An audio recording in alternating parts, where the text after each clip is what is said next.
So the video hasn't even started yet and I'm already having to do a correction. For some reason at the start of this video I say that the pronunciation of GlenWyvis is GlenWyvis. I completely got my brain in a tiz. It was early in the morning. I hadn't yet had my first coffee. It's GlenWyvis, not GlenWyvis, and I want to make sure that things are done correctly. So apologies for mispronouncing it, as I am wont to do on occasions, but this is a video review for GlenWyvis Batch 2, not GlenWyvis.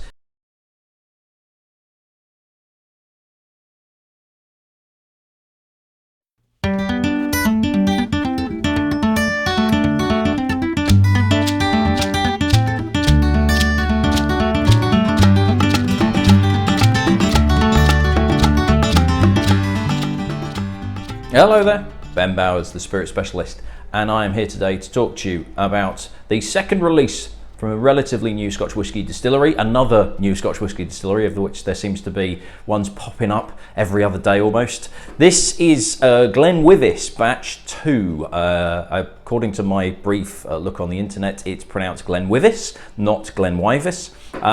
Unfortunately, I didn't actually manage to get the inaugural release, which sold like the proverbial hotcakes, but I was very lucky to get a small allocation of the Batch 2. So before I tell you what this tastes like, let me give you some background information about the distillery and also the makeup of the liquid inside. The GlenWyvis distillery is based on the edge of Dingwall, a small town 20 miles north of Inverness. It was founded in 2015 by John McKenzie, a farmer, green energy advocate and helicopter pilot who was inspired by the history of former nearby distilleries Ferintosh, as referenced by Robert Burns himself, Glenskiach and Ben Wyvis, the latter two both closing for good in 1926. A crowdfunding appeal in July 2016 raised £2.5 million from 2,456 investors, mainly local, in just 77 days. And in 2017, building commenced on the new distillery, which was the first in the world to be 100% community owned, along with also being powered by 100% green energy. Distillation of both gin and whisky commenced in 2018 under the initial leadership of distillery manager Duncan Tait, who had previously worked at Teaninich, Knockando and Mortlach. His retirement from the industry in August 2020 saw Matthew Farmer take over the reins. Moving across from America to take the role, Matthew was born and bred near Inverness and thus can be considered a local lad. The inaugural single malt whisky was launched in December 2021, with this second release being a batch of 23 casks of 3-year-old spirit from 15 first-filled Tennessee whiskey barrels, 5 first-filled Oloroso sherry casks, and 3 refilled hogsheads, which had already matured unpeated Scotch whisky from another distillery. However, as these casks were sourced from a local cooperage, it's not known which distillery this is from. There are 8,000 bottles available at an ABV of 46.5%, with no colour added or chill filtration taking place.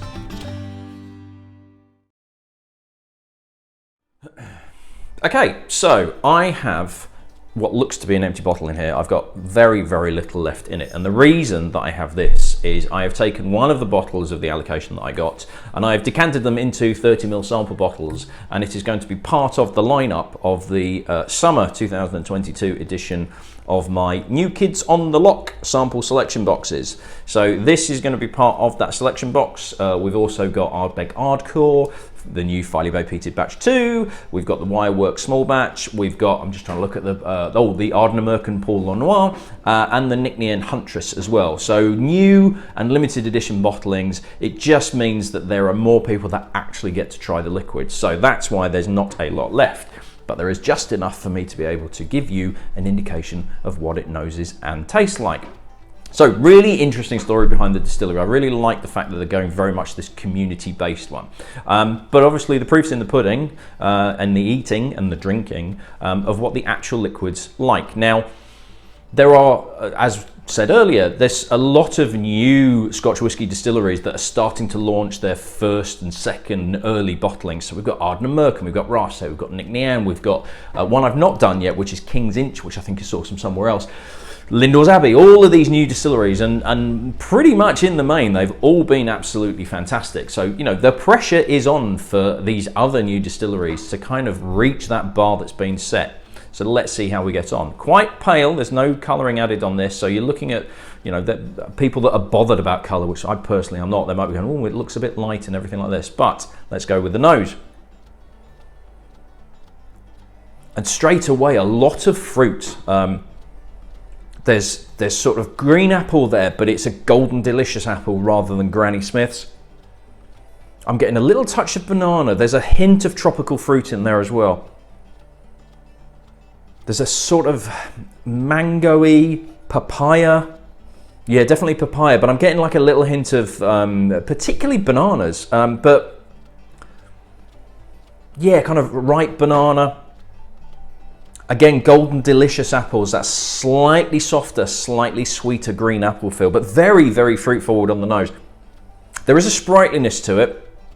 There's a touch of spice in there as well. Not quite chili flakes, but it's not quite sweet cinnamon either. It's sort of a medium spice feel that's on the nose, but light, refreshing, inviting.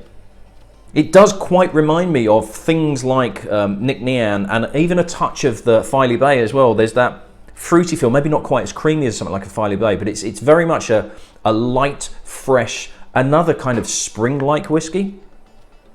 Really inviting on the nose though, really, really enjoying that straight off the bat. Right, let's see what it tastes like.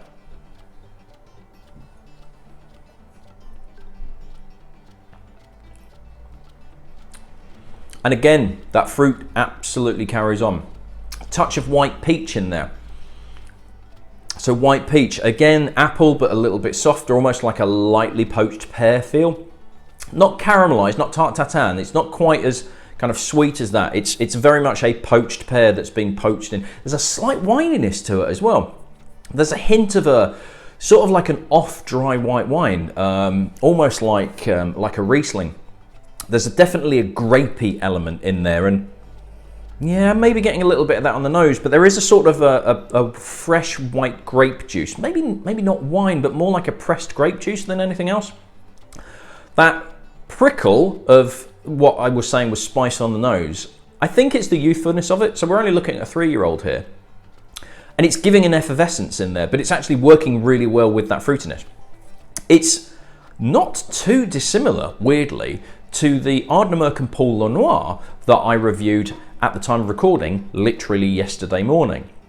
There's kind of similar elements in here. There's that kind of grapey wininess, that kind of slightly off-dry white wine. There is a slight sparkling feel to this as well. It's not as intense as the Ardnamurchan, but it's very much along those lines. It's, again, fruit forward. It's another one of these new distilleries that's really very fruit forward, but this is more of a kind of a light white fruit, for want of a better word.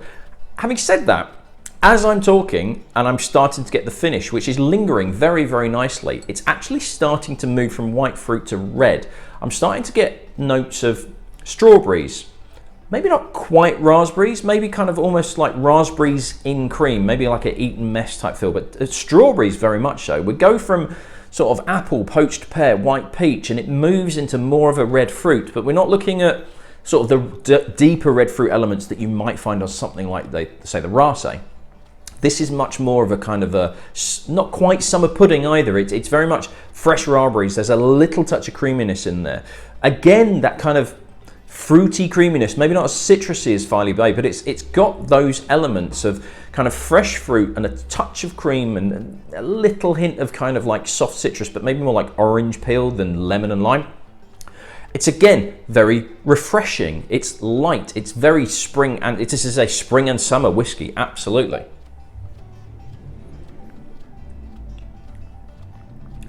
I think the youthfulness actually works really well. It's lifting the flavours up, and it's actually giving everything a bit of a bite, but in a very good, well-balanced way. There is still quite a creamy mouthfeel through this as well.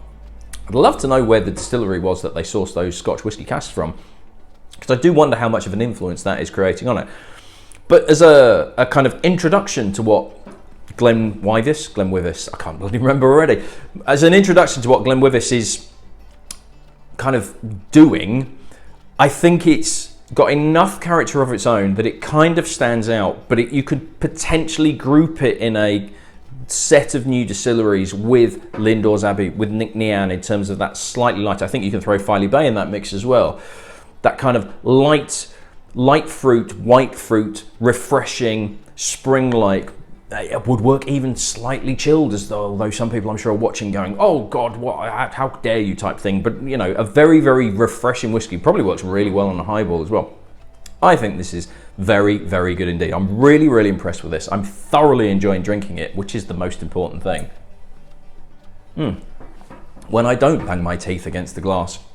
It's a delicious whiskey. There is lots going on in there for something that's still quite light and delicate. There's a lot of character to it. There's a lot of complexity. Things are sort of moving around each other in terms of the flavors that are within it. The finish is good. It's a nice, it's not massively long, but you know, the flavors do continue. And as I say, they do evolve from that kind of white fruit to red fruit. Very, very interesting indeed. It might be a little bit kind of light and delicate, too light and delicate for some people who want something with a bit more body, a bit more backbone, a bit more oomph. That's fine. That's not a problem at all. There is plenty of whiskies out there with that kind of flavor profile that will float your boat. It's one of the fantastic things about whiskey and spirits as a whole. There's pretty much something out there for everybody. Not necessarily, but one of the fun things is they're all different and they're all offering different things. But great whiskey, really, really impressive. At the time of recording, I still have some stock left. I went to my mailing list and offered them some, but I've still got a couple of bottles left, and I am actually running an offer where if you buy a bottle of the GlenWyvis, can't remember, a bottle of the batch 2, I've actually got some of their Goodwill gin in as well, which is really, really good. And if you buy a bottle of the whiskey, you can actually get £8 off a bottle of the gin, which knocks it down from $37.99 to $29.99 as well.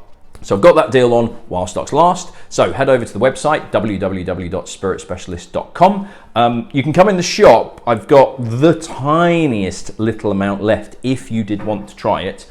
But you know, if you like a light, fresh, fruit-forward whiskey that's very, very kind of complex, but still delicate, very easy to drink, great for kind of sitting outside in the sunshine, it's absolutely the one for you. Right. That's me done. I'll see you in the next video. Cheers.